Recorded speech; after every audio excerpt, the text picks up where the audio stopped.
Hello all. జనరల్గా ప్రతి ఒక్కరు కూడా మన బాడీలోంచి టాక్సిన్స్ ఫ్లష్ అవుట్ అయిపోవాలి అంటే ఎక్కువ క్వాంటిటీ ఆఫ్ వాటర్ తీసుకోమని సజెస్ట్ చేస్తూ ఉంటారు. Fine, it is good. Drinking water is a good habit.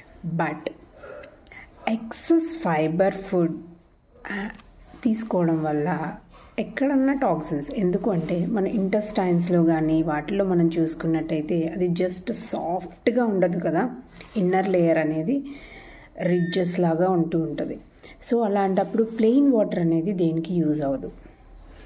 మనం ఫైబర్ రిచ్ ఫుడ్ తీసుకోవాలి, లైక్ గ్రీన్ లీఫీ వెజిటబుల్స్ తీసుకుని, అండ్ దాంతో పాటుగా హోల్ గ్రెయిన్స్, ఫ్రూట్స్ ఇలాంటివన్నీ తీసుకుంటే మన బాడీకి ఇమ్యూన్ సిస్టమ్ అంటే ఇమ్యూన్ మెకానిజం అనేది బాగా పెరుగుతుంది.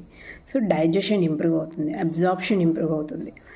దాంతోపాటుగా ప్రిజర్వ్డ్ ఫుడ్స్, షుగర్స్ ఇలాంటివన్నీ కూడా మనం స్టాప్ చేసుకున్నట్టయితే అప్పుడు మన బాడీలోంచి టాక్సిన్స్ ఫ్లష్ అవుట్ అయ్యి మన హెల్త్ కానీ మనం ఏజింగ్, చాలామంది ఇప్పుడు ఈ రోజుల్లో ఎక్కువగా ఆలోచించేది ఏజింగ్ కాబట్టి అవి స్లో డౌన్ అయ్యే ఛాన్సెస్ చాలా ఎక్కువ ఉంటాయి. సో వాటర్ ఒక్కటే తీసుకొని మనం హెల్తీగా మారిపోదాం అనేది పెట్టుకోకండి. Okay, along with drinking water, whole grains, fresh fruits చాలా చాలా ఇంపార్టెంట్. నెక్స్ట్ దీంతో పాటుగా గ్రీన్ టీ, బెర్రీస్ ఇలాంటివన్నీ కూడా చాలా బాగా మనకి హెల్ప్ అవుతాయి.